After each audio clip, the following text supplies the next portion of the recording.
चलो आज मैं आपको बताने वाली हूँ मोड्स ऑफ कम्युनिकेशन का जो एक पार्ट हमने नहीं डिस्कस किया, that is modes of acceptance of communication. Communication of acceptance में दो पार्ट्स थे कि आपका एक्सेप्टेंस कम्युनिकेट कब होता है और आपका एक्सेप्टेंस कम्युनिकेट कैसे होता है। तो कब होता है वो तो हमने कल पढ़ लिया था, सेक्शन नंबर 4 क्या बोलता था, एक्सेप्टेंस कब कम्युनिकेट होता है आपका, बोलो। दो पार्ट्स में डिवाइडेड है कम्युनिकेशन ऑफ एक्सेप्टेंस, दो पार्ट्स में डिवाइडेड है कि नहीं है, तो बोलो it is divided into two parts. हाँ, part 1 as against the proposer, proposer के अगेंस्ट में कब कंप्लीट होता है, सॉरी नहीं सुनाई दिया, yes, when it is put into the course of transmission. पिट कॉट होता है कि नहीं होता है, पिट कॉट याद रखना है आपको। तो एज अगेंस्ट द प्रपोजल क्या होता है, कम्युनिकेशन एक्सेप्ट हो जाता है। जैसे ही उसके अगेंस्ट में एक्सेप्टेंस ऑफ कम्युनिकेशन हो गया, उस सिचुएशन में the offeror is bind by the contract, he has to perform the contract, yes. As against the acceptor communication of acceptance कब कंप्लीट होता है, बहुत सिंपल है, when it comes to the knowledge of the offeror. How, और कैसे पता चलता है कि उसके नॉलेज में आ गया है, जब उसको लेटर रिसीव हो जाता है। यहां तक क्लियर था आप लोगों को? अच्छा, इसमें कोई डाउट रहेगा तो you can raise your doubt, I will try to answer.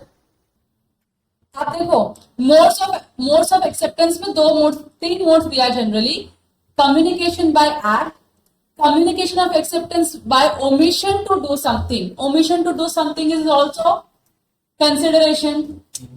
आपको अगर याद होगा जब हम लोगों ने ऑफर का डेफिनेशन पढ़ा था, तो ऑफर में था टू डू समथिंग और abstain फ्रॉम डूइंग एनीथिंग, बराबर की दोनों चीज थी। अगर मैंने किसी को कुछ करने के लिए बोला और उस पर्सन ने वो काम कर दिया तो आपने कंडक्ट कर दिया, बराबर की नहीं। मैंने आपको बोला कुछ मत करो और आपने वो काम नहीं किया तो भी आपने काम नहीं किया, तो मतलब आपने अपना कंसिडरेशन दे दिया, एक्सेप्टेंस दे दिया by not doing that thing, by omitting to do that thing, बराबर की नहीं। हाँ, ये दोनों क्या है आपका मोड्स ऑफ एक्सेप्टेंस है। देखो एकदम सिंपल है, ज्यादा आपको प्रेशर लेके नहीं पढ़ना है। यहां से आपको एग्जाम में क्वेश्चन बहुत ही कम चांसेस है पूछे जाने के, तो आराम से रिलैक्स होके पढ़ो। Section 3 of the act prescribes in general the two modes of communication, namely by act or by omission, intending thereby to communicate the other or which has the effect of communicating it to the other. जिस तरीके से आप उनको communicate कर सकते हो उसका दो ही वे है, पहला क्या है, by doing an act or bye omitting और ओमिशन टू डू समथिंग। जो भी बोला है उसको नहीं करने का आपने नहीं किया। कम्युनिकेशन बाय एक्ट कैसे होता है, एक्ट का मतलब ही क्या होता है, करना, कंडक्ट का मतलब ही क्या होता है, करना, ठीक है। Communication by act would include any expression of words whether written or oral. आपने ओरली भी अगर एक्सेप्टेंस दे दिया तो एक्सेप्टेंस माना जाएगा, आपने राइटिंग में भी एक्सेप्टेंस दे दिया तो वो एक्सेप्टेंस माना जाएगा। Written words include letters, telegram होगा, फैक्स है, ईमेल है और इवन एडवर्टाइजमेंट भी है। ओरल एक्सेप्टेंस क्या होगा, इट इंक्लूड्स टेलीफोन मैसेज। तो जनरली ओरल एक्सेप्टेंस कब होगा, जब आप फेस टू फेस में रहोगे या टेलीफोन पे रहोगे तो ही ओरल एक्सेप्टेंस हो पाएगा। Again, communication would include any conduct intended to communicate like positive act or sign. तो अगर आपको याद आ रहा है Carlill versus carbolic smoke ball का केस, तो उस सिचुएशन में कार्लिल ने एक्सेप्टेंस दिया था, लेकिन क्या उसने फोन करके बताया था, क्या कंपनी को विजिट दिया था और बताया था कि I am accepting your offer, नहीं, उसने क्या किया था, एक्सेप्टेंस बाय कंडक्ट किया था, बराबर की नहीं। कैसे मालूम पड़ा एक्सेप्टेंस बाय कंडक्ट था, क्योंकि न्यूज़पेपर एडवर्टाइजमेंट के थ्रू जो ऑफर दिया गया था उस ऑफर में लिखा था गिवन डायरेक्शंस में ही आपको स्मोक बॉल कंज्यूम करना है and she acted upon it, बराबर की नहीं। जिस डायरेक्शन में यूज करने के लिए बोला गया था स्मोक बॉल को, she consumed the smoke ball in that given direction only, बराबर की नहीं। तो ये क्या था आपका एक्सेप्टेंस बाय कंडक्ट और एक्सेप्टेंस बाय एक्ट था, हाँ कि ना। Like positive sign or signs that the other person understands the person acting or making signs means to say or convey। तो जब कार्लिल ने एक्सेप्ट किया, ये कैसे मालूम पड़ा, क्योंकि कार्लिल ने क्या किया था, उस कंडक्ट को किया था, मतलब जो ऑफर में लिखा गया था करने के लिए उसने वो काम कर दिया था, तो कार्लिल ने क्या किया, एक्सेप्ट कर दिया, तो that is known as acceptance by act or conduct. यहां तक क्लियर है आप लोगों को? आप राइटिंग में भी एक्सेप्टेंस दे सकते हो, लेटर हुआ तो आप राइटिंग में एक्सेप्टेंस दोगे। अगर आपसे कोई सामने सामने फेस टू फेस पे या टेलीफोनिक कम्युनिकेशन में, तो आप क्या करोगे, ओरल कम्युनिकेशन दोगे। अगर आपके ऑफर में कुछ ऐसा डिस्क्रिप्शन है कि अगर आपने ये काम किया तो अज्यूम है वो एक्सेप्टेंस, और आपने वो काम कर दिया तो एक्सेप्टेंस मान लिया जाएगा, acceptance by act or conduct मान लिया जाएगा। यहां तक क्लियर है? ये 3 मोड्स क्लियर हो गए, एक में ही तीन चीजें हैं। अब यहाँ पे क्या लिखा है, communication of acceptance by omission to do something. तो आपको यहाँ पे एक एग्जांपल आ रहा होगा यार, मैंने आपको बताया था एक्स और वाई थे, एक गुड डांसर था और एक बैड डांसर था। बैड डांसर ने गुड डांसर को बोला कि प्लीज आप परफॉर्म मत करो, परफॉर्म करोगे तो मैं हार जाऊंगा, मैं नहीं चाहता हूं हारने के लिए, सो डू वन थिंग, आप 1,20,000 रुपया ले लो मुझसे और आप इस कॉन्ट्रैक्ट में, आप इस कॉम्पिटिशन में परफॉर्म मत करो। आपने, और वो जो पर्सन था जो गुड डांसर था उसने परफॉर्म नहीं किया ना, उसने जब परफॉर्म नहीं किया तो इससे क्या समझ में आया, आपने एक्सेप्टेंस दे दिया, नहीं परफॉर्म करने बोला था और आपने परफॉर्म नहीं किया, तो ये आपका एक्सेप्टेंस माना जाएगा कि नहीं माना जाएगा? Yes. Such omission is conveyed by a conduct or by forbearance on the part of one person. Conduct होगा तो कंडक्ट है, फोरबियरेंस मतलब आपने क्या, आपको मना किया था करने के लिए और आपने वो नहीं किया, तो कन्वे हिज विलिंगनेस और असेंट। तो उसने कैसे कन्वे किया, नहीं करना था उसने नहीं किया, तो कन्वे हो गया ना कि आपने एक्सेप्ट कर लिया। से फॉर एग्जाम्पल, मैंने कोई क्राइम किया है, मुझे क्राइम करते हुए अनुज ने देख लिया, Anuj is the only eye witness जिसको पता है कि मैंने ये पर्टिकुलर क्राइम किया है, और अनुज का अगले हियरिंग में विटनेस लिस्ट में नाम है। तो अनुज अगर प्रेजेंट हो गया कोर्ट में तो मेरा अगेंस्ट गवाही दे देगा, तो बोलेगा हाँ मैंने आई विटनेस किया है सिचुएशन को, तो इसमें होगा क्या, मैं जेल में चले जाऊंगी, बराबर की नहीं। तो मैंने अनुज को अलग से बुलाया, मैंने बोला अनुज देख तू आई विटनेस मत बन, या तू बन गया है मैं कुछ नहीं कर सकती, लेकिन तू कोर्ट में प्रेजेंट मत हो हियरिंग के दिन। तो जो भी डेट ऑफ हियरिंग होगी, जब अगली सुनवाई है हमारी, उस दिन पे तू मत आना कोर्ट में, क्योंकि तू आएगा तू गवाही देगा मैं जेल चली जाऊंगी, तू नहीं आएगा तो गवाही नहीं देगा तो मैं जेल जाऊंगी, क्या नहीं जाऊंगी। तो मुझे अपने आप को सेव करना था, तो मैंने क्या किया, अनुज को कुछ पैसे दिए, मैंने बोला ये 10 लाख रुपए रख ले तू, लेकिन कोर्ट में प्रेजेंट मत होना। मानो डेट ऑफ हियरिंग थी 15 जनवरी, और 15 जनवरी को अनुज नहीं आया, कोर्ट में प्रेजेंट नहीं हुआ, मैं तो वेट ही कर रही हूँ कि अनुज मत आए, आ जाएगा तो मैं सरप्राइज हो जाऊंगी और डर जाऊंगी। वो नहीं आया, तो क्या उसने अपना एक्सेप्टेंस कम्युनिकेट किया bye non presenting himself in the court, बराबर की नहीं? However, silence would not be treated as a communication by omission. अगर कोई साइलेंट रहता है तो साइलेंस को हम एनीवेज क्या नहीं मानते, एक्सेप्टेंस नहीं मानते, तो आप उसको कम्युनिकेशन ऑफ एक्सेप्टेंस नहीं मानोगे अगर कोई पर्सन रिमेन साइलेंट होता है। अब एग्जाम्पल क्या दिया है, A offers ₹50,000 to B if he does not arrive before the court of law as an evidence to the case. A B को ऑफर दे रहा है कि मैं तुझको 50,000 पे करूंगा, क्यों, ताकि तू B जो एविडेंस है कोर्ट के लिए प्रेजेंट मत हो, क्योंकि तू एविडेंस की तरह प्रेजेंट हो जाएगा तो मैं तो परेशान हो जाऊंगी, मैं तो फंस जाऊंगी, तो मैं चाहती हूँ कि तू मत आए, एविडेंस ना दे तू। B does not arrive on the date of hearing to the court, जिस दिन की हियरिंग थी उस दिन नहीं आया। Here the omission of doing an act amounts to acceptance। समझ में आया आप लोगों को? यहां तक कोई डाउट है? नहीं। अब तीसरा क्या बोला, communication of acceptance by conduct बोला हुआ है। इसमें एग्जांपल क्या दिया है, delivery of goods at a price by the seller to a willing buyer will be understood as a communication by accept conduct to convey the acceptance. कोई दुकान पे आता है, मुझको बोलता है कि मुझको XYZ आइटम चाहिए, तो मैं आपको XYZ आइटम दूंगी, लेकिन एक कंडीशन पे ना, क्या आप पैसे भी दोगे मुझको, if you are willing to give the remuneration I will be willing to give you the food, बराबर की नहीं? वही बताया है। Delivery of a goods at a price by seller to a willing buyer. अभी जो भी सामने प्रोस्पेक्टिव बायर है, सेलर उसको गुड्स डिलीवर करेगा। अब प्रोस्पेक्टिव बायर का मतलब क्या है, जो पेमेंट करने के लिए रेडी है, जो पेमेंट करने के लिए रेडी है, बराबर की नहीं? तो पेमेंट करने के लिए रेडी है, that means he is ready to buy my goods. इसका ये मतलब होता है उसने अपना एक्सेप्टेंस दे दिया ना, अगर वो पैसे पे कर रहे तो उसने अपना एक्सेप्टेंस दे दिया कि नहीं दे दिया? Yes. Similarly, one need not to explain why one boards a public bus or drops a coin in a weighing machine. आप लोग अगर रेलवे स्टेशन पे घूमते रहोगे तो आपको पता है कि वहां पे एक वेइंग मशीन होता है, बराबर कि नहीं? वो आपको बुलाती नहीं, आओ आओ आओ, वेट करा लो अपना। आप विलिंग रहते हो, आप खुद से 2 रुपया 1 रुपया का कॉइन लेके जाते हो, वो कॉइन में वहां पे इंसर्ट करते हो और खड़े हो जाते हो, आपका वजन आ जाता है वहां पे सामने, बराबर कि नहीं? दैट मीन्स आप अगर कॉइन डालने के लिए रेडी हो, that means you have given your acceptance कि आप उसका वजन कर लो, मतलब आपका वजन हो जाए उस मशीन से, आपने एक्सेप्टेंस दे दिया कि नहीं दे दिया? तो बताने की जरूरत है क्या? वो जो अंकल वहां खड़े थे दुकान के सामने जिनको मशीन लगे थे, आप उनको बताते हो क्या कि अंकल खड़ा हो जाऊं क्या कॉइन डालने के बाद? मशीन है, इंसर्ट अ कॉइन बोला है, आप जाते हो कॉइन इंसर्ट करते हो, खड़े हो जाते हो, you don't take acceptance, you don't, there is no offer but you don't give acceptance also. तो वो इंप्लाइड ऑफर है, मशीन रखा है, जो विलिंग पर्सन है मशीन में कॉइन डालने के लिए, वो कॉइन डाल के खड़ा हो जाए उसके ऊपर। एक्सेप्टेंस है कि नहीं है? यस। दूसरा क्या बोला उन्होंने? पब्लिक बस पे, बस स्टैंड पे खड़े रहते हो आप, कभी वो आपको बुलाता नहीं, आओ आओ सब लोग चढ़ो चढ़ो बस के अंदर चढ़ो। ऐसे क्या मतलब वो किडनैपिंग करा रहे क्या? सबको एक साथ भर के लेके जाएंगे, यहाँ सामान लेके ट्रांसफर कर देंगे? ऐसा नहीं होता है ना कुछ भी। If you are willing to board into a bus, आप जाओगे आगे, बस में बैठोगे, पैसे दोगे या नहीं दोगे? दोगे या नहीं दोगे? देना ही पड़ेगा। आप नहीं बोल सकते अरे आपने तो बस खड़ी करके रखी थी, फुकट में खड़ी थी तो मैं सोचा बैठ जाता हूँ उसके अंदर। ऐसा नहीं होता ना। If you are willing to pay the price for a seat, तभी आप बस के अंदर जाते हो, प्राइस पे करते हो और फिर बैठते हो कि नहीं बैठते हो, टिकट लेते हो कि नहीं लेते हो।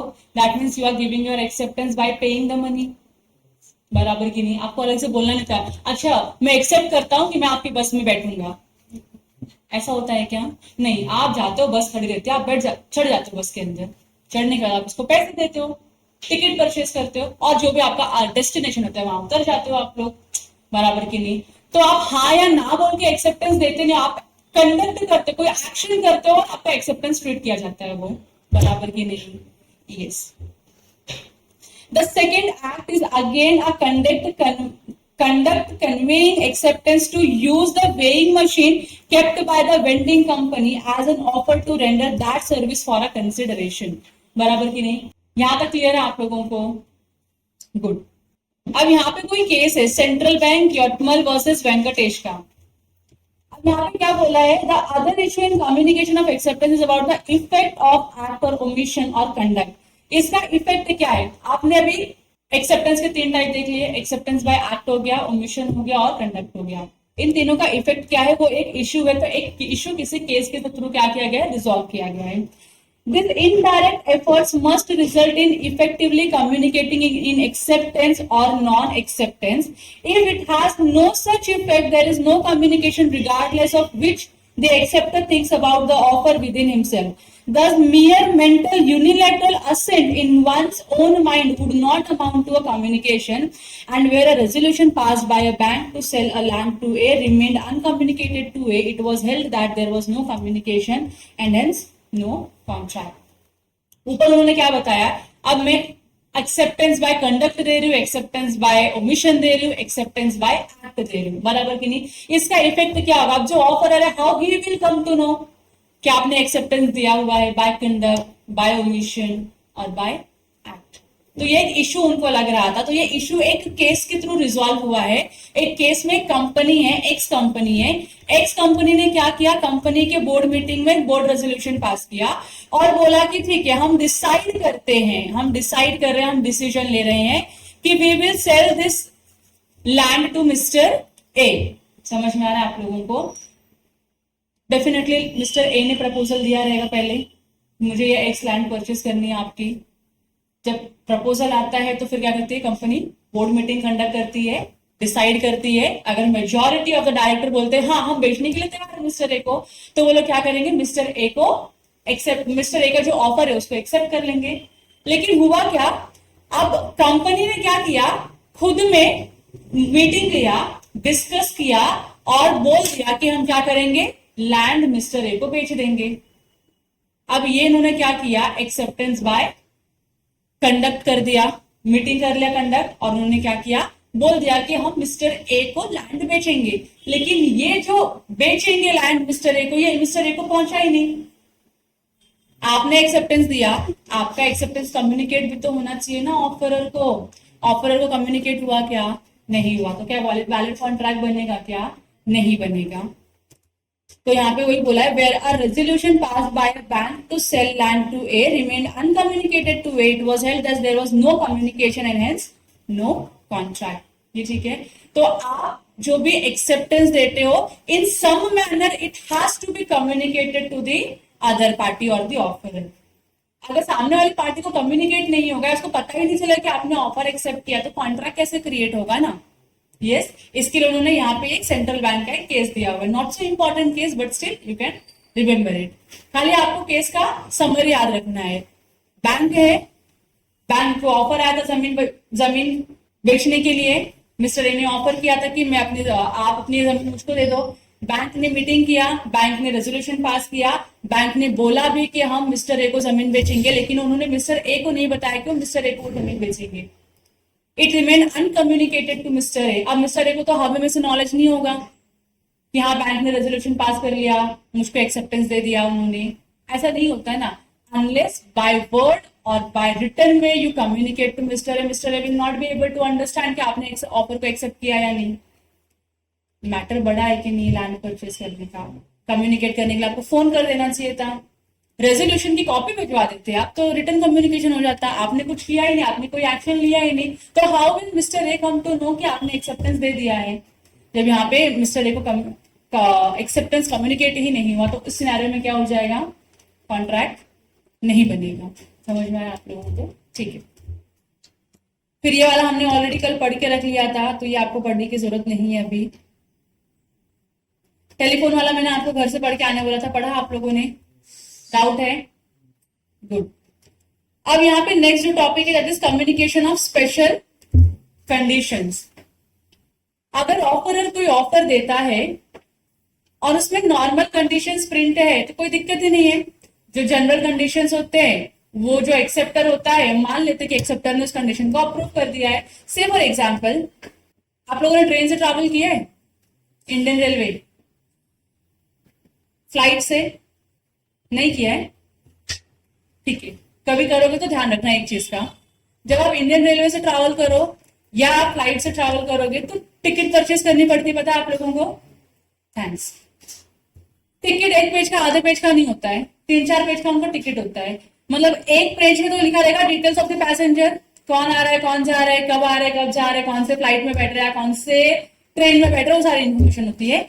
उसके नीचे जो बैलेंस पेज होता है ना, उसमें टर्म्स एंड कंडीशंस लिखे होते हैं, बहुत सारे टर्म्स एंड कंडीशन होते हैं। Nobody is bother to read the terms and conditions. समझ में आ रहा है?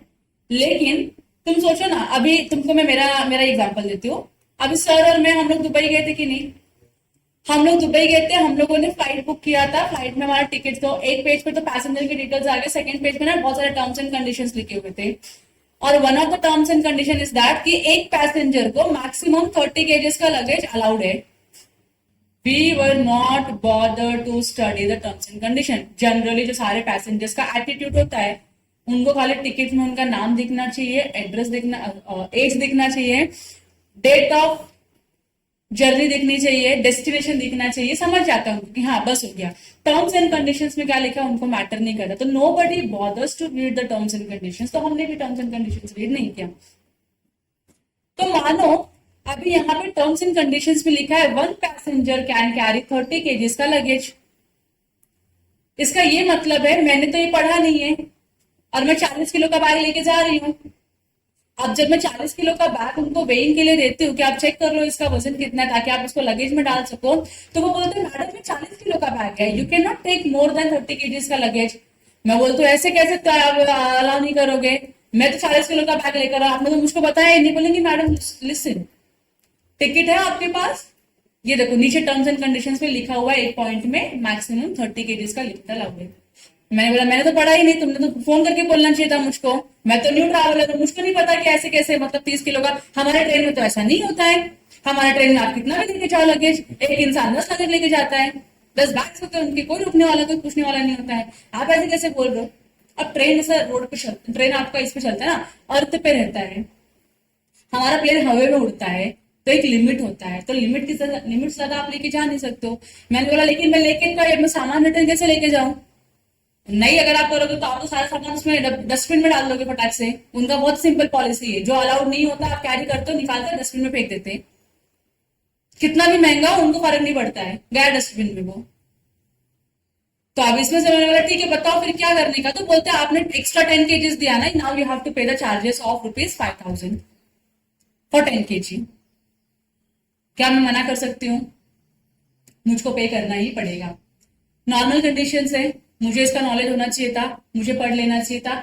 मैं टिकट परचेज करती हूँ, टिकट में जो भी टर्म्स एंड कंडीशंस लिख के आते हैं बिना रीड किए, मैंने रीड नहीं किया, ये मेरी गलती है, ठीक है। वो सारे जो टर्म्स एंड कंडीशंस लिखे ना मेरे ऊपर अप्लाई हो जाएंगे। फिर मैंने रीड किया नहीं किया, मुझे उसका नॉलेज था, मुझको उसका नॉलेज नहीं था, फर्क नहीं पड़ता उससे। लिखा है ना तो you have to follow it. Assume कर लिया जाएगा कि आपने टर्म्स एंड कंडीशंस पढ़ लिया है, नाउ यू हैव टू पे एक्स्ट्रा 5,000 रुपीज का चार्जेस, तभी आपका 40 किलो का लगेज जाएगा, वरना 10 किलो कम करके लेकर आओ, 30 किलो ट्रैवल होगा यहाँ से। समझ में आ रहा है आप लोगों को? ये क्लियर है? ये नॉर्मल कंडीशंस है। नॉर्मल कंडीशंस का कोई दिक्कत नहीं है, आपको अलग से इंटीमेट करने की जरूरत नहीं होती है ऑफर को, ठीक है, क्योंकि जनरल कंडीशंस इतना तो पता होना चाहिए। अच्छा ये तो आपको पता है ना, जब आप ट्रेन से ट्रैवल करोगे तो you must have a ticket, valid ticket होना चाहिए, बराबर कि नहीं? आप ये नहीं बोल सकते अरे मेरे को तो पता नहीं था कि ट्रेन से ट्रैवल करने के लिए टिकट भी लगता है, बोल सकते हो ऐसा? नहीं, पकड़े जाओगे तो क्या लगेगा आपको? पेनल्टी लगेगा, फाइन लगेगा, जो भी है वो आपको पे करना पड़ेगा। समझ में आ रहा है इतना? नॉर्मल कंडीशन है, आपको पता होना चाहिए। तो जनरली वही क्या बता रहे लोग, कॉन्ट्रैक्ट के जो नॉर्मल कंडीशंस होते हैं ना, नॉर्मल कंडीशंस या जो जनरल कंडीशंस होते हैं कॉन्ट्रैक्ट परफॉर्म करने के, उसको आपको अलग से स्पेशल नोटिस देने की जरूरत नहीं होती है। इतना तो नॉलेज बायर को भी होना चाहिए कि हाँ भाई मैं अगर इस कॉन्ट्रैक्ट में एंटर कर रहा हूं तो ये सारे कंडीशंस तो मुझको फॉलो ही करने पड़ेंगे। जैसे अगर मैंने किसी के साथ कॉन्ट्रैक्ट किया कि आप मेरे लिए बल्क में टी शर्ट प्रिंट करो, तो जब मैं बल्क में टी शर्ट प्रिंट करती हूँ और मेरे इनवॉइस पे लिखा है 50% आपको एडवांस देना पड़ेगा, तो जब मैं ऑर्डर प्लेस करूँ तो आई हैव टू पे 50% का एडवांस। बिना एडवांस के वो लोग मेरा काम चालू नहीं करेंगे। तो मैं बोल नहीं सकती अरे आपने बताया नहीं। सर नॉर्मल कंडीशन आपको एडवांस देना पड़ेगा, कल को आप नहीं लिए कपड़ा तो आपके जो स्पेशलाइज्ड प्रिंट जो टी शर्ट्स है वो हमारा तो और कोई लेगा नहीं। जैसे अपना टी शर्ट है इलीट गुरुकुल का, अगर हमने ऑर्डर दिया, एडवांस नहीं दिया, बंदे ने प्रिंट कर दिया और कल को हमने बोला हमको नहीं लेना है टी शर्ट, तो अब इलीट गुरुकुल का प्रिंटेड टी शर्ट कौन लेके जाएगा? कोई लेके जाएगा क्या? नहीं लेके जाएगा। तो नुकसान किसका होगा? सेलर का होगा। तो सेलर अपने आप को नुकसान से बचाने के लिए क्या करता है, टर्म्स एंड कंडीशंस में लिख देता है कि सर आपको 50% का तो एडवांस देना पड़ेगा तो ही काम चालू होगा, अगर आपने एडवांस नहीं दिया तो काम चालू नहीं करेंगे। तो नॉर्मल है, यू पे एडवांस ऑफ 50%, वो रिस्क ले रहा है तो आप भी रिस्क लो, बराबर की नहीं? सेलर रिस्क ले रहा है कि नहीं ले रहा है by printing your T shirts, तो आपको तो रिस्क लेना पड़ेगा ना by giving advance money to him, हाँ कि ना? हाँ, तो ये नॉर्मल कंडीशन से इसको आपको अलग से स्पेशल नोटिस देके बताने की जरूरत नहीं होती है। लेकिन तुम मानो ना, अभी अपने एलिट गुरुकुल में एक लॉन्ड्री वाले भैया आते हैं, अगर आप लोगों ने देखा होगा तो, अदरवाइज नहीं। उनका नाम भी प्रेम है, सॉरी प्रेम, मैं उनको आयरन मैन बुलाती हूँ क्योंकि वो कपड़े इस्त्री करने का शॉप है उनका, यहाँ से लेके जाते हैं कपड़े, इस्त्री करके लेके आते हैं, ठीक है। अज्यूम करो इनकी बहुत बड़ी ऐसे ये लॉन्ड्री वाली बिजनेस है जहाँ पे वो कपड़े क्लीन भी करते हैं, वॉश भी करते हैं और इसको आयरन करके भी आपको रिटर्न देते हैं। तो हम इनसे ना डीलिंग करते हैं, हमारे हर हफ्ते में से गोनी भर भर के कपड़े रहते हैं, वो आते हैं सारे कपड़े लेके जाते हैं, इस्त्री करके रिटर्न लाके दे देते, धोने वाले होंगे धो के आके इस्त्री करके देते हैं। तो हमारा बहुत ही अच्छा उनके साथ कॉन्ट्रैक्ट साइन हुआ है। लेकिन कॉन्ट्रैक्ट में जब साइन किया ना तो टर्म्स एंड कंडीशंस में वन ऑफ द कंडीशन क्या मेंशन है, हम आपके कपड़े लेके जा रहे हैं इस्त्री करने के लिए, वॉश करने के लिए, अगर कपड़ा खो जाता है तो हम आपको 15% का डैमेजेस देंगे। मतलब 85% का लॉस किसका है? मेरा। मतलब अगर कल को मैं उनको 5,000 की साड़ी देती हूँ कि भैया ड्राई क्लीन करना है, इस्त्री करना है और देना है, तो वो मेरी 5,000 की साड़ी लेके जाएंगे, घुमा देंगे और बोलेंगे कि मैडम साड़ी तो आपकी खो गई है, एक काम करो 15% के लिए हम लोग लाइबल है, हम आपको 5,000 का 15% देते हैं, बाकी आपका क्या हो गया, सारा का सारा लॉस। बताओ ऐसा चलेगा क्या? ऐसा होना चाहिए क्या? नहीं होना चाहिए। ऐसा रिवर्स कैलकुलेशन होता तो नॉर्मल कंडीशन था। रिवर्स कैलकुलेशन मतलब 85% का अमाउंट हम बेयर करके देंगे, बैलेंस 15% का तो आपको भी रिस्क लेना पड़ेगा कि आपका नुकसान हो रहा था, हमारा भी नुकसान हो रहा है। तो ये नॉर्मल था कि नहीं मेरे लिए कंडीशन कि हाँ ठीक है चलेगा, मैं इतना बेयर कर पाऊंगी, आपने मेरे को 85% का डैमेजेस दे देना, I am happy with that, अब मैं 4,000 में नई साड़ी खरीद लूंगी, बराबर की नहीं। लेकिन अगर मेरे को आप 85% का चार्ज लगाते हो, मतलब मेरी 5,000 की साड़ी भी गई, प्लस 85% का जो मेरा कॉम्पेंसेशन था वो भी मुझको नहीं मिलेगा, क्योंकि 85% का तो लॉस मेरे ऊपर ही आ रहा है पूरा का पूरा। अब मुझे वैसे साड़ी लेने को तो मुझे फिर से उतना पैसा इन्वेस्ट करना होगा, तो मेरा डबल नुकसान हो गया ना यहाँ पे। तो उस सिचुएशन में ये ना, अभी ये जो कंडीशन है ना, ये स्पेशल कंडीशन है। ये स्पेशल कंडीशन है ना, सेलर को बात को पहले बताना चाहिए कॉन्ट्रैक्ट में एंटर करने के पहले, कि देखो भैया ऐसा होगा तो ऐसा करेंगे, हम आपको जमता है तो कॉन्ट्रैक्ट में एंटर करो, नहीं जमता है तो चले जाओ यहाँ से। सिंपल था कि नहीं? इसने बताया ही नहीं मुझको, साड़ी खो गई और बोलता है हम नहीं देंगे पैसा, तो मैं क्या करूंगी? मेरी 5,000 की साड़ी है, मेरी जान निकल जा रही है साड़ी नहीं देख के, तो मैं डेफिनेटली केस करूंगी कोर्ट में, और कोर्ट में बोलूंगी कि देखो इन्होंने ऐसा, ये स्पेशल कंडीशन है, ये नॉर्मल चीजें नहीं है। तो उनको स्पेसिफाई करना चाहिए कि आपको 85% का लॉस बेयर करना पड़ेगा। अगर ऐसा होता तो मैं इनको साड़ी देती इस्त्री करने के लिए और क्लीन करने के लिए। सिंपल है कि नहीं? मेरा कंटेंशन समझ में आ रहा है आपको, मेरा प्रॉब्लम समझ में आ रहा है आप लोगों को? मेरी साड़ी भी गई और मुझे उसका भरपाई भी नहीं मिल रहा है, मेरा प्रॉब्लम समझ में आ रहा है। तो वो भी तो स्मार्ट है सामने, वो भी तो बोलेगा मैडम जो हमने कॉन्ट्रैक्ट साइन किया था उसमें टर्म्स एंड कंडीशंस में लिखा हुआ था, आपने खुद ने साइन किया ना। मैंने बोला लिखा हुआ तो था, तुम बराबर बोलो, लेकिन विजिबल नहीं था उतने अच्छे से, या आपने इस पॉइंट के ऊपर फोकस करना चाहिए, क्योंकि स्पेशल चीजें हैं आपकी कॉन्ट्रैक्ट की, तो आपने स्पेशल पॉइंट को हाईलाइट क्यों नहीं किया? क्योंकि ऐसे तो आपने 100 कंडीशन लिखे होंगे, मैं 100 कंडीशन में ना पढ़ते बैठूंगी, तो यू शुड हैव हाईलाइटेड कि ये इंपॉर्टेंट कंडीशन, ये देख लो आप, आपने हाईलाइट नहीं किया। मैं तो उसको नॉर्मल जैसे बाकी सारे कंडीशन उसकी तरह ट्रीट करके मैंने साइन कर दिया। तब कोर्ट क्या करेगी आप बताओ? कोर्ट क्या करेगी सिचुएशन में? देखो आप बोल रहे हो मैं सही हूं, लॉन्ड्री गाय बोल रहा है वो सही है, अब दो सही लोग हैं, लेकिन जजमेंट तो किसी एक के फेवर में ही आएगा, तो कोर्ट किसके फेवर में जजमेंट देना चाहिए? Customer, launderer? कस्टमर। क्यों ऐसा लग रहा है आप लोगों को? सॉरी, स्पेशल कंडीशन है, हाँ, तो कोर्ट भी यही बोलेगी कि आपके कॉन्ट्रैक्ट का स्पेशल कंडीशन है which you should have communicated clearly to the buyer, और उसके बाद आपको कॉन्ट्रैक्ट साइन कराना चाहिए था, आपने कम्युनिकेट नहीं किया, that means you have also committed a mistake. तो इस सिचुएशन में कोर्ट जितना ऑर्डर पास करेगी ना, उतने का कॉम्पेंसेशन मुझको मिलेगा।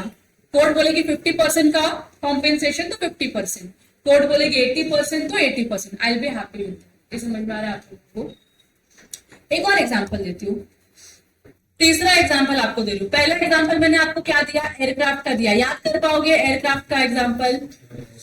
हाँ, दूसरा एग्जांपल क्या दिया मैंने आपको? लॉन्ड्री का दिया, जहां पे स्पेशल कंडीशन था जो बायर को कम्युनिकेट नहीं हुआ था।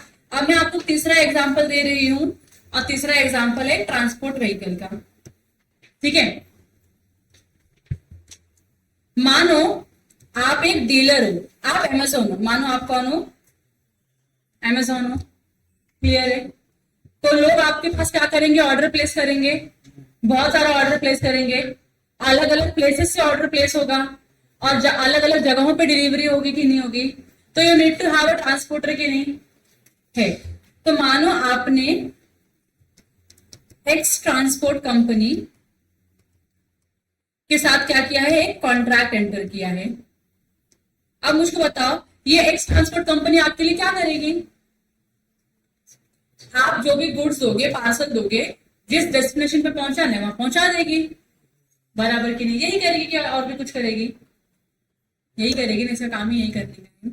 तो आप अमेज़न होने के बाद आपने एक एक्स ट्रांसपोर्ट कंपनी के साथ एक कॉन्ट्रैक्ट में एंटर किया और बोला कि देख मेरे रोज के इतने पार्सल जाते हैं, तो तू मेरे सारे पार्सल लेके जाएगा, जो भी मेरे रिस्पेक्टिव कस्टमर्स है उनके यहाँ तक डिलीवरी प्रोवाइड करेगा। तो ये अग्री करता है, चलेगा, कोई दिक्कत है नहीं। इन दोनों के बीच में साइन हो गया एक कॉन्ट्रैक्ट, जो बेसिक टर्म्स एंड कंडीशंस होते हैं, कितना चार्जेस दोगे, कितना किलो चलेगी गाड़ी, कितना किलोमीटर चलेगी, कितना किलो का वेट लेके जाएगी, सब डिसाइड हो गया। ठीक है, वन फाइन डे जो ट्रांसपोर्टर है ना, एक सर्कुलर लेके आता है जिंदगी में अपनी, नोटिस लेके आता है और बोलता है कि ठीक है, तीसरे एग्जांपल पे फोकस करो। कॉन्ट्रैक्टर है, एक सर्कुलर उसने इश्यू किया है, बीच में एक नोटिस लेकर आया, बोला कि इस व्हीकल में, मेरे व्हीकल में जितने भी लोगों के गुड्स जा रहे हैं, अगर वो गुड्स लॉस्ट होता है या डैमेज होता है या कुछ भी होता है, आई will be responsible only for certain percentage, बाकी का सारा लॉस डैमेज आपको खुद से बेयर करना पड़ेगा। तो मानो इसने बोला 20% के लिए मैं रिस्पॉन्सिबल रहूंगा, बाकी 80% के लिए कौन रिस्पॉन्सिबल होगा, आप लोग खुद रिस्पॉन्सिबल होंगे। मतलब ओरिजिनली हमने कॉन्ट्रैक्ट साइन किया, ओरिजिनली हमारे कॉन्ट्रैक्ट में कुछ तो डिसाइड किया रहेगा, आप एडिशनल एक कंडीशन लेके आते हो, बीच में ही कहीं से तो कंडीशन लेके आते हो और बोलते हो कि आज के आगे से जितनी भी गाड़ियों में गुड्स होंगे, गुड्स अगर लॉस्ट होता है, डैमेज होता है, कुछ भी होता है, चोरी भी हो जाता है, तो we as a transporter company will be responsible only up to 20%, balance 80% आपकी जिम्मेदारी है। ऐसा बोल के चलेगा क्या? मैं अगर अपना गुड्स आपको दे रही हूँ ताकि आप एक गिवन डेस्टिनेशन पे गुड्स लेके जाओ और डिलीवर कर दो, पहुंचा दो, तो फेथ के ऊपर मैं तो रिस्क पूरा आपको ट्रांसफर कर रही हूँ ना, तो अभी आपको 100% रिस्क लेना पड़ेगा कि या 80% रिस्क आप लो कि अगर गुड्स खो गया, डैमेज हो गया, लॉस्ट हो गया हमारी गलती की वजह से, तो हम इतना बेयर करेंगे। अगर गलती भी तुम्हारी और तुम वो गलती ढकेल हमारे ऊपर रहे हो, रिस्क आपकी होनी चाहिए, वो रिस्क आप हमारे ऊपर डाल रहे हो, ऐसा चलेगा क्या? नहीं चलेगा। ट्रांसपोर्टर को टू सर्टेन एक्सटेंट तक मेजॉरिटी ऑफ द रिस्क तो खुद बेयर करना पड़ेगा।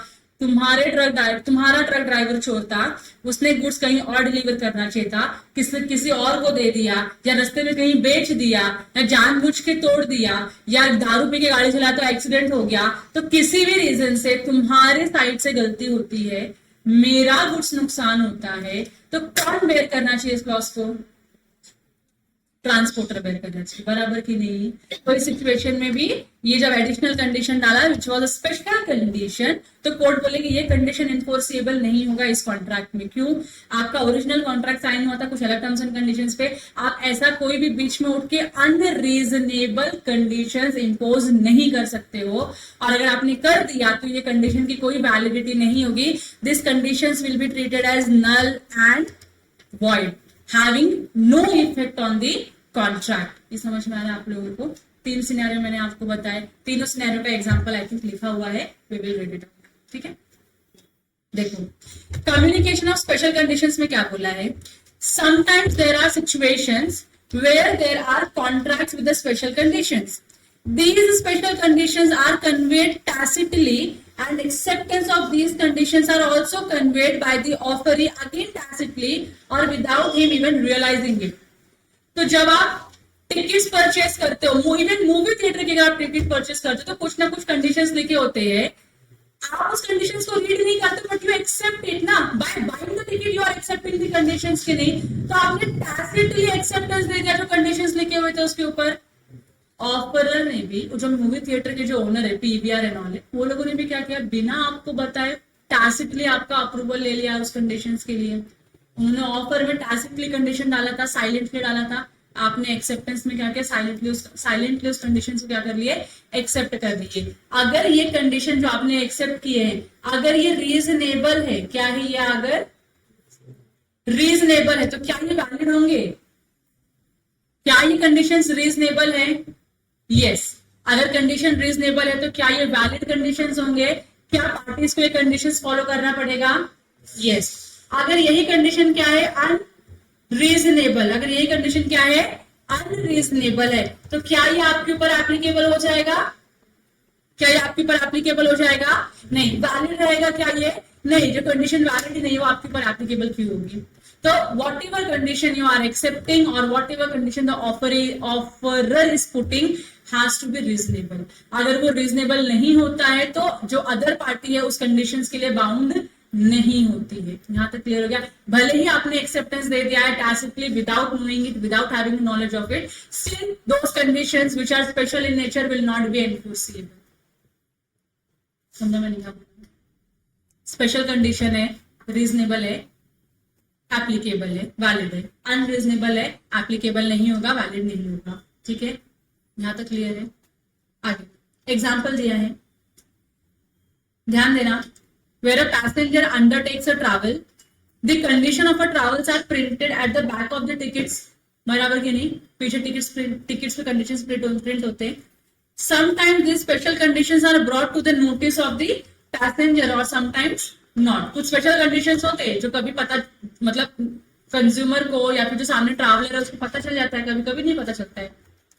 In any event, the passenger is treated having accepted the special condition. Matter नहीं करता आपने पढ़ा नहीं पढ़ा, आपको नॉलेज है नहीं है, हम मान लेंगे कि आपको इस कंडीशन का नॉलेज है. ठीक है. The moment he bought his ticket, इस मोमेंट पर आपने टिकट बाय किया ना, अज्यूम कर लिया जाएगा कि आपको टिकट के पीछे प्रिंट किए गए सारे टर्म्स एंड कंडीशंस का नॉलेज है. Even though you have not read it will B assumed कि आपको नॉलेज है उन टिकट्स के कंडीशंस का. तो उसमें क्या एक एग्जांपल मैंने था 30 kg का बैग लेके जाना. आप कोई भी शार्प आइटम है ना केबिन बैग में नहीं लेके जा सकते हो. तो अगर आप लेके जाते हो, स्कैनिंग में पकड़ा जाता है तो वो लोग निकालते हैं, डस्टबिन में डाल देते हैं, तोड़ के ऐसे डस्टबिन में डाल देते हैं. तो आप बोलो कि मेरा क्यों तोड़ा सामान, इतना महंगा सामान था. आपको नेल कटर पे अलाउड नहीं है लेके जाना. शार्प ऑब्जेक्ट है ना, उनको लगता है नेल कटर से आप प्लेन हाईजेक कर लोगे, अलाउड नहीं करते वो. शार्प ऑब्जेक्ट है, आपने नहीं पढ़ा कंडीशन की शार्प ऑब्जेक्ट को केबिन बैग में नहीं रखना होता है. आप नए नवेले ट्रैवलर थे, बैग में भर लिया, लेके चले गए, तो डेफिनेटली वो क्या करेंगे, निकाल देंगे. और ये सेफ्टी पर्पस के लिए है, तो ये कंडीशन अनरीजनेबल भी नहीं है, कंडीशनल रीजनेबल, कंडीशंस रीजनेबल है, कंडीशंस रीजनेबल है, तो कंडीशंस एप्लीकेबल होंगे और you have to follow the conditions. Clear है यहां तक. आगे क्या लिखा है, when someone travels from one place to another by air, उड़ के जा रहे हो आप लोग एक प्लेस से दूसरे प्लेस पे. It could be seen that special conditions are printed at the back of the air ticket in the small letters. In a non-computerized train ticket, even these are not printed. जो computerise tickets नहीं होते, मतलब आपको ऐसे कहीं मिल जाते हैं, उस पर कंडीशंस प्रिंटेड भी नहीं होते. लेकिन अगर आपने ऑनलाइन बुकिंग किया रहेगा ना, तो उस सिचुएशन में आपको सारे टर्म्स एंड कंडीशंस ट्रेन के टिकट्स के भी लिख के आते हैं. Sometimes these conditions are found to have been displayed at the notice board of the airline office. जब चेक इन वगैरह करते तो वहां पे से बड़े बड़े डिस्प्ले बोर्ड लगे हुए रहते, लिखा रहता है ये सब आइटम अलाउड है, ये सारे आइटम्स अलाउड नहीं है. Which passengers may not have care to read. नए पैसेंजर्स होते हैं वो बहुत ही ऐसे उत्सुक होते हैं देखने के लिए क्या क्या लिखा है क्या क्या नहीं, वो लोग रीड कर लेते हैं. जो पुराने पैसेंजर्स होते हैं, जो फ्रिक्वेंटली ट्रैवल करते हैं, उनको सब पता ही होता है, तो वो रीड भी नहीं करते. तो आपने रीड किया नहीं किया वो आपका प्रॉब्लम है, हमने डिस्प्ले कर दिया था ना. आप नए पैसेंजर है पुराने पैसेंजर, जो कंडीशंस है वो आपको फॉलो करने पड़ेंगे. The question here is whether these conditions can be considered to have been communicated to the passenger of the airlines. आपने टिकट परचेस किया, पीछे कुछ कंडीशंस लिखा था जो आपने रीड नहीं किया, जो आपको बोला नहीं गया रीड करने के लिए, तो क्या ये अज्यूम कर लिया जाए कि आपने टिकट के पीछे प्रिंटेड सारे कंडीशंस को पढ़ लिया है, समझ लिया है, अंडरस्टैंड कर लिया है? क्या एयरलाइन कंपनी ये एक अपना मुद्दा बना सकती है कि हमने तो लिख दिया था, हम अज्यूम कर लेंगे कि आपने पढ़ा है? बराबर की नहीं, उनके लिए प्लस पॉइंट है कि नहीं है ये? यस. कहा गया. And the passenger can be treated, passengers can be treated as having accepted this conditions. आपने टिकट परचेस कर लिया, बिना कंडीशन पढ़े तो अज्यूम कर लेंगे कि आपने कंडीशंस को भी एक्सेप्ट कर लिया है, तभी आपने टिकट परचेस किया. अगर आप कंडीशंस को एक्सेप्ट नहीं करते तो शायद आप टिकट नहीं परचेस करते. आपने एक्सेप्ट टिकट परचेस किया, that means you have accepted the terms and conditions given in the ticket book. The answer to this question is affirmative, मतलब यस, मान लिया जाएगा कि पैसेंजर ने कंडीशंस रीड कर लिया है. यहां तक क्लियर है आप लोगों को? And was so held in the Mukul Datta versus Indian Airlines. ये फैक्ट है इसका. where the plaintiff had traveled from Delhi to Calcutta by air and the ticket bore condition in a fine print, but such terms and conditions should be reasonable. Terms and conditions reasonable होंगे तो yes passenger के ऊपर conditions applicable हो जाएंगी. Terms and conditions unreasonable है तो passengers के ऊपर वो कंडीशंस एप्लीकेबल नहीं होंगे. यहाँ तक क्लियर हो गया. तो कहीं तो आप ऐसा एरो बना के लिख लो, नहीं यहाँ नहीं लिखो, इस केस के आगे पीछे लिखो अनरीजनेबल कंडीशन नॉट एप्लीकेबल, और इससे अच्छा लिख दो नल एंड वॉइड.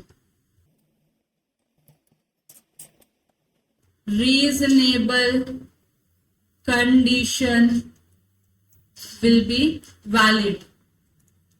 ब्रैकेट में लिखो even though the passenger has not read it. Even though the passenger has not read it. Clear है. और केस याद रखो Mukul Dutta versus Indian Airlines, MD versus Indian Airlines. Done. लिख लिया. ये चीजें आपको लास्ट में एग्जाम में जाने के पहले पढ़ के ही जाना है.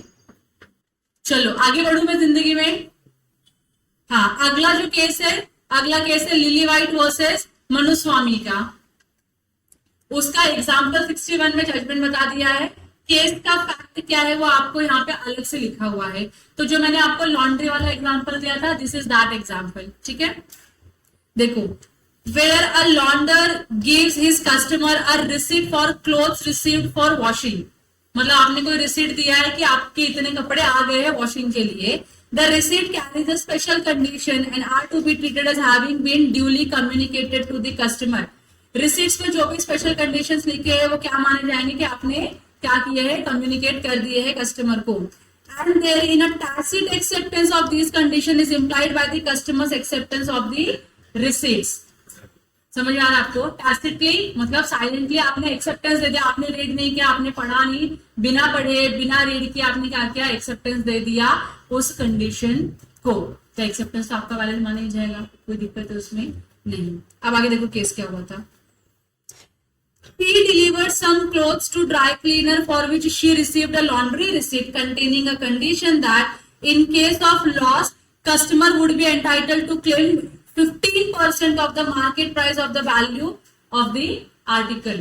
मतलब अगर मेरी 5,000 की साड़ी खो जाती है तो मुझको कॉम्पेंसेशन में कितना मिलेगा, only 15% of the market price of the product. क्यों साड़ी की मार्केट में वैल्यू कितनी थी, उसका 15% आपको मिलेगा. P lost her new sari, मेरी नई साड़ी खो गई इसमें. Held the terms were unreasonable and P was entitled to recover full value of the sari from the dry cleaner. तो कोर्ट ने क्या जजमेंट दिया, ये जो तुमने 15% का जो कंडीशन डाला है ना, that is useless worthless condition, unreasonable है यार. तुम किसी की साड़ी खोदोगे, अगर मेरे चलो 5,000 की साड़ी थी, किसी की लाख रुपए की साड़ी होगी तो साड़ियां आती है इतनी महंगी, तो उसका लाख रुपए का नुकसान, और तुम कितना दोगे, खाली 15,000. चलेगा क्या ये. तो कोर्ट ने क्या बोला, ये जो आपने कंडीशन डाला है ना 15% वाला, भले ही कस्टमर ने एक्सेप्ट किया है उस कंडीशन को, लेकिन क्या ये कंडीशन रीजनेबल है, क्या ये कंडीशन रीजनेबल है, नहीं. अगर जो कंडीशन रीजनेबल नहीं होता है, क्या उसका कोई इफेक्ट होगा, वैलिड होगा, वो नहीं होगा वैलिड. तो कोर्ट ने क्या बोला कि ये जो पी है, जो कस्टमर है इस सिचुएशन में, that is Manuswamy is the customer, जो है ये क्या करेगा, पूरा का पूरा पैसा रिकवर कर सकता है अपने ड्राई क्लीनर से. ठीक है. In the case referred above, the respective documents have been accepted without the protest and hence amounts to tacit acceptance. अगर आपने वो रीड किया होता तो शायद आप बोलते कि नहीं यार 15% बहुत ही कम है, यू टेक एटलीस्ट 80% का अमाउंट, तो मैं एक्सेप्ट करने के लिए रेडी हूं, बराबर की नहीं. तो आपने कंडीशंस को ध्यान ही नहीं दिया, आपने कंडीशंस को इग्नोर किया while accepting the terms and conditions of the contract. तो इसके लिए इसको क्या बोला गया है, टैसिट एक्सेप्टेंस बोला गया. आपने बिना कुछ बोले, बिना समझे उसको एक्सेप्टेंस दे दिया है. यहाँ तक क्लियर हो गया आपको, गुड. और अब इसके बाद है लास्ट वाला part, that is standard forms of contract. तो मैंने जो आपको ट्रांसपोर्टर का एग्जांपल दिया था, दैट फॉल्स इन हियर। देखो क्या लिखा है, it is well established that standard form of contract may be enforced on another who is subjectively unaware of the content of the document, provided the party wanting to enforce the contract has given a notice which in the circumstances of a case is sufficiently reasonable। इतना बड़ा line पढ़ने के बाद इसका meaning एक ही निकलता है कि स्टैंडर्ड फॉर्म्स ऑफ कॉन्ट्रैक्ट करके कुछ एक अग्रीमेंट का स्टैंडर्ड फॉर्मेट होता है जिसमें स्टैंडर्ड टर्म्स एंड कंडीशंस लिखे होते हैं, जहां पे जो कॉन्ट्रैक्टिंग पार्टी होती है, मतलब जो कॉन्ट्रैक्ट में एंटर करने के लिए अग्रीमेंट साइन करती हैं, उनको टर्म्स एंड कंडीशंस का ज्यादा अवेयरनेस नहीं होता है कि उसमें क्या लिखा गया है। तो जो भी अदर पार्टी है जिसके साथ फ्रॉड होता है या कोई मिस्टेक होता है या कुछ भी होता है, कॉन्ट्रैक्ट नहीं परफॉर्म होता है, वो पार्टी अगर टर्म्स एंड कंडीशंस में लिखे हुए किसी भी कंडीशन को एनफोर्स करना चाहती है तो वो कर सकती है उस कंडीशन को एनफोर्स, प्रोवाइडेड जो कंडीशन है वो क्या होना चाहिए, रीजनेबल होना चाहिए। समझ में आ रहा है? से फॉर एग्जांपल ए ने बी के साथ कॉन्ट्रैक्ट किया, ए और बी के बीच में जो कॉन्ट्रैक्ट हुआ, एक स्टैंडर्ड कॉन्ट्रैक्ट का जो डॉक्यूमेंट होता है वो साइन हो गया, इसमें स्टैंडर्ड टर्म्स एंड कंडीशंस लिखे हुए थे। अब ए जो है वो है सप्लायर और बी जो है वो कौन है, बायर। अब इन एनी सिचुएशन, अब ए जो है ना, इसमें से कोई लिखी हुई कंडीशन को बी के ऊपर क्या करना है, इन्फोर्स कराना चाहता है, तो ए जो है उस कंडीशन को इन्फोर्स तब करा पाएगा जब वो कंडीशंस जो लिखे हुए वो क्या होंगे, रीजनेबल होंगे। अनरीजनेबल कंडीशंस होंगे तो क्या ये ए एनफोर्स कर पाएगा, नहीं कर पाएगा। Even though it is written in your contract, even though it is signed by the contracting party, still it will be not enforceable. यहां तक क्लियर है आप लोगों को? आगे, but the acceptor will not incur any contractual obligation if the document is so printed and delivered to him in such a state that it does not give a reasonable notice on its face that it contains a certain special condition। Acceptor जिसने भी इस contract को accept किया उसके ऊपर कोई liability arise नहीं होगी अगर उसको वो स्पेशल कंडीशन का क्या, एक स्पेशल नोटिस ना मिलेगा। जैसे कुछ टर्म्स एंड कंडीशंस होते हैं जो इंपॉर्टेंट होते हैं कि भैया इस पे ध्यान दे दो, बाकी सारी चीजें ठीक है स्टैंडर्ड है लेकिन ये इंपॉर्टेंट है, इसके ऊपर आप फोकस करो। अगर आपने स्पेशल कंडीशन बताया होता, उसके बाद एक्सेप्टर ने एक्सेप्ट किया होता तो एनफोर्सिएबल है। आपने वो कंडीशन बिना बताए एनफोर्स नहीं करा सकते हो, ठीक है? तो तुमको मैं एक एग्जांपल देती हूँ, मतलब बहुत छोटा सा एग्जांपल है लेकिन सुनो। हम लोग बहुत सारे एलएलपीज इनकॉर्पोरेट करते हैं क्योंकि हम सीएफओ में, हर एलएलपी का एक अपना डीड होता है, पार्टनरशिप एलएलपी अग्रीमेंट बोलो या एलएलपी डीड बोलो, हर एलएलपी का होता है। अब होता क्या है, इस एलएलपी के डीड में ना पता आपको बहुत सारे टर्म्स एंड कंडीशंस लिखे होते हैं, जो भी पार्टनर से जो उनको बाउंड करता है, सारे रूल्स एंड जो भी टर्म्स एंड कंडीशंस लिखे हुए, that means they have to follow it, they have to adhere to it, बराबर की नहीं। अब उसमें एक आधा कंडीशन ऐसा होता है कि अगर किसी पार्टनर को रिजाइन करना है, एलएलपी में से अगर किसी पार्टनर को रिजाइन करना है तो वो कैसे करेगा, तो उन्होंने मेथड लिखा हुआ है, you have to give 60 days का नोटिस। कितने दिन का नोटिस? जनरली 30 डेज का होता है, लेकिन उन्होंने क्या किया, इसको 60 डेज का नोटिस दिया है। तो बोला आपको जनरली 60 डेज का नोटिस देना पड़ेगा, प्लस आपको 6 मंथ का टाइम देना पड़ेगा, क्योंकि जब आप रिजाइन करते हो किसी भी एलएलपी से या पार्टनरशिप फॉर्म से, तो you want to take back your money, अपना जो भी कॉन्ट्रीब्यूशन था, पार्टनर्स कॉन्ट्रीब्यूशन, रिटर्न लेके जाना चाहोगे कि नहीं? तो बोलते हैं आप कभी भी उठ के आओगे और बोलोगे हमको इतना हमारा पैसा सारा रिटर्न चाहिए, तो एलएलपी के पास उतने पैसे होने चाहिए तुरंत ही आपको रिटर्न देने के लिए। तो एलएलपी क्या मांगती है, एक तो 60 डेज का नोटिस पीरियड आप सर्व करो कि आप जाने वाले हो, प्लस आप 6 महीने का क्या दो, हमको टाइम पीरियड दो, 6 महीने में एलएलपी क्या करेगी, पैसे अरेंज करेगी और फिर आपको रिटर्न दे देगी। जो भी कैलकुलेशन होता है, जो भी आपका बैलेंसिंग फिगर आता है, निकाल के आपको दे देगी, उसमें कोई प्रॉब्लम नहीं है, आपको मिलेंगे सारे पैसे, लेकिन कब मिलेंगे, 6 मंथ्स लेटर। यहाँ तक क्लियर है आप लोगों को? तो क्या ये स्पेशल कंडीशन लग रहा है आपको? ये स्पेशली जो नॉर्मल होता है, नॉर्मल से ज्यादा हम लोगों ने यहाँ पे किया है। कुछ कुछ एलएलपीज होते हैं, कुछ कुछ पार्टनर्स को रिस्क होता है, तो वो चाहते हैं कि नहीं हमको थोड़ा सा सिक्योरिटी चाहिए, टाइम चाहिए, इसके लिए हमको ये सब चीजें कंडीशंस में डालनी होंगी, डाल देते हैं। तब जो भी आगे फ्यूचर में जब पार्टनर बनेगा, अब जिन्होंने भी एग्रीमेंट साइन किया सबके ऊपर ये एप्लीकेबल है, क्योंकि सबको बताया गया है कि ये ऐसा है and everybody has accepted to it. तो बाद में लोग बोल नहीं सकते कि अनरीजनेबल कंडीशन है, लॉ तो ऐसा बोलता है, आप तो ऐसा बोल रहे हो, नहीं, it is not unreasonable, it is reasonable condition, you have accepted it. You have accepted it ना, रीजनेबल है, आपको फॉलो करना पड़ेगा। अब कोई नया पार्टनर आना चाहता है एलएलपी में, एज ए पार्टनर बनना चाहता है वो, तो उसको भी आपको एक कंडीशन बताना पड़ेगा कि नहीं बताना पड़ेगा कि भाई देख हमारे एलएलपी में ऐसा होता है, बाकी एलएलपी का रूल अलग है, हमने थोड़ा सा मॉडिफाई किया है क्योंकि हमारी एलएलपी थोड़ी बड़ी है and we need some time to settle the things. तो ये हमारा स्पेशल कंडीशन है, आपने उसको पहले ही बता दिया, ही अग्रीड टू इट। तो अब क्या आप बोल सकते हैं परफॉर्मेंस के टाइम पे कि नहीं नहीं नहीं आप तो गलत कर रहे हो, आप ऐसा नहीं कर सकते हो, नहीं कर सकते, क्योंकि आपको नोटिस दिया था क्या स्पेशल कंडीशन का, यस नोटिस दिया था, इट इज एनफोर्सेबल। समझ में आ रहा है? In this connection let us understand the converse situation. अब यहाँ पे देखो सिचुएशन क्या है, a transport carrier accepted the goods for transport without any condition. बिना किसी कंडीशन के ट्रांसपोर्टर ने बोला मैं आपके गुड्स को एक्सेप्ट करता हूं और डिलीवर कर दूंगा। सब्सिक्वेंटली मतलब बाद में, he issued a circular to the owners of the goods, जो भी गुड्स के ओनर है उनको क्या दिया, सर्क्यूलर दिया, limiting his liability for the goods. वो बोलता है देखो भाई ये सर्क्यूलर है, तुम्हारे गुड्स मेरी गाड़ी से जाने वाले हैं, मेरी लाइबिलिटी, गुड्स को कुछ भी होगा मेरी लाइबिलिटी इतनी ही रहेगी, इसके ऊपर नहीं जाएगी। मतलब बाकी की लाइबिलिटी किसके ऊपर आप डाल रहे हो, ओनर के ऊपर डाल रहे हो।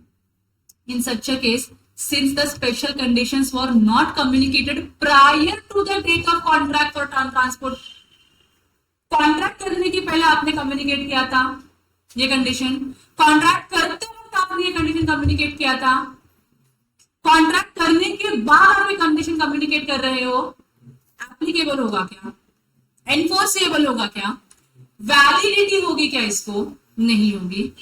These were not binding on the owners of the goods. It was held in the case of Raipur Transport Company versus clear हो गया आप लोगों को?